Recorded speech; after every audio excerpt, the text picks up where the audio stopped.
world is changing, and Jesus offers a vision to redeem it. He's not the Messiah! Tell him that God's gonna cut you down. Declaring yourself a sovereign. Rome will descend on us all. No, they gotta cut you down. The Pharisees are plotting to arrest. December 24th, 2017. A short film called The Shepherd plays during a Christmas Eve service at a church in Elgin, Illinois. It was shot on a friend's farm. It cost almost nothing. Dallas Jenkins wrote it to fill 8 minutes between worship sets. 7 years later, the show that short film became has been watched by 280 million people in 175 countries. 280 million. The Season 5 trailer hit #1 on YouTube's trending chart in under 24 hours. The theatrical release opened at #3 at the domestic box office, above studio films with 9-figure marketing budgets. And right now, the team is filming the Crucifixion scenes in Matera, Italy, on the same hillside streets where Mel Gibson shot The Passion of the Christ. This is the story of how a show about Jesus, built without Hollywood, funded by crowdfunding, distributed for free, became the biggest independent television production in history. And what's coming next is bigger than anything that's come before. This is Make Faith Famous. Let's get into it. Quick thing before we go. Hit like, hit subscribe, and send this to one person in your life who watches The Chosen. They're going to want to hear what's coming. All right, let's go. I want to tell you the full story, because most of what you've read about The Chosen focuses on individual milestones. The box office numbers, the streaming deals, the viewership records, and those matter. But the real story is about something harder to quantify. The real story is about what happens when a piece of content about Jesus is made with genuine care, without compromise, without the safety net of a studio, without the backup plan of a guaranteed distribution deal, and what the audience does when they find it. Because the audience didn't just watch The Chosen, they funded it. They translated it into their own languages and shared it with their families. They built a global community around it before a single major streaming platform picked it up. Here's the roadmap. 5 moments that show you exactly how this show went from a Christmas Eve short film to the biggest Christian series in history. And then what's coming next, because the most important chapters haven't been filmed yet. Moment 1. From a farm in Illinois to 280 million people. Dallas Jenkins had just directed a film for a Hollywood studio. It underperformed. The studio was frustrated. Jenkins was at a crossroads. He went back to basics. He wrote a short film about a shepherd in Bethlehem on the night of the Nativity, to show at his church's Christmas Eve service, shot on a friend's farm in Marengo, Illinois. 8 minutes, called The Shepherd. The response was unlike anything he'd experienced from any professional project. Something about the intimacy, the humanity of the biblical characters, the way it made the story feel present rather than ancient, connected in a way a studio film never had. He decided to build a series on that same principle, and because no studio would finance a multi-season show about Jesus, he crowdfunded it. 15,000 donors, $10 million. The most successful crowdfunded television project in history at the time, beating the previous record by more than $4 million. That was Season 1. Season 5 was crowdfunded by 105,000 donors from 150 different countries. The audience didn't find The Chosen, they built it. Moment 2. The trailer that stopped YouTube. February 20th, 2025. Dallas Jenkins releases the official trailer for Season 5. In less than 24 hours, it hits #1 on YouTube's trending chart. Over 1 million views before the day was out. The Chosen's own tweet said it simply, "You really showed up today. Thanks for getting our Season 5 trailer to #1 on YouTube."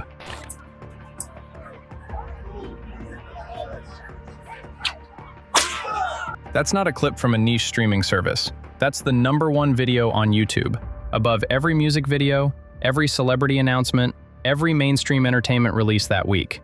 Jenkins wrote in the caption, "This is our most kick-butt content yet, because we cover joy, pain, loyalty, betrayal, excitement, anger, sadness, and fear, sometimes within one episode."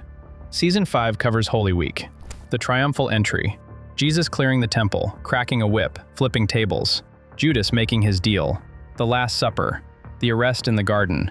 Jonathan Rumi worked with a Hollywood whip trainer for the temple scene. He told TV Insider, "There's a lot that people haven't seen, the emotional sides of Jesus, the intensity of those emotions that nobody's ever quite captured on film before." Moment 3. The box office nobody predicted. March 28, 2025.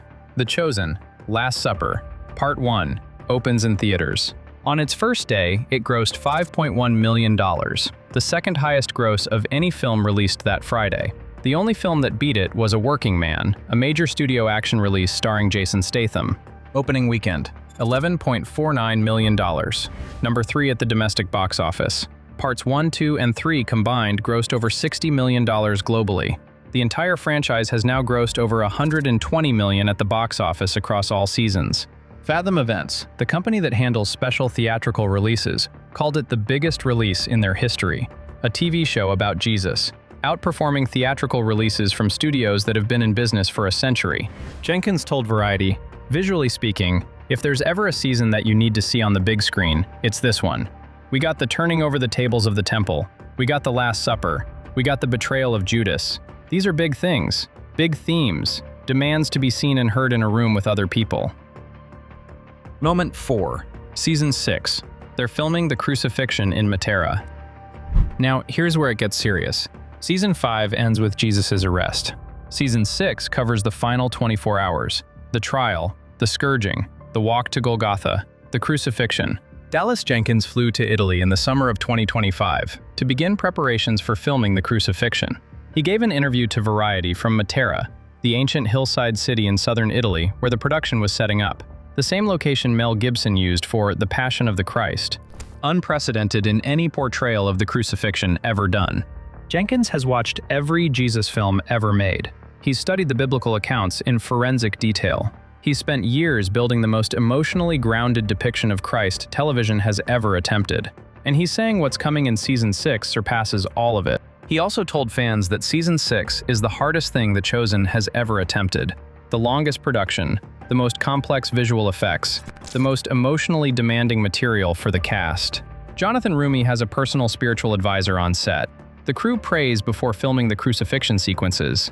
Cast member Abe Bueno Jalad told Deseret News, "I say this every year, but I truly think this is going to be the most intense that they've ever seen us go. There's not a casual conversation in any scene, everything is going."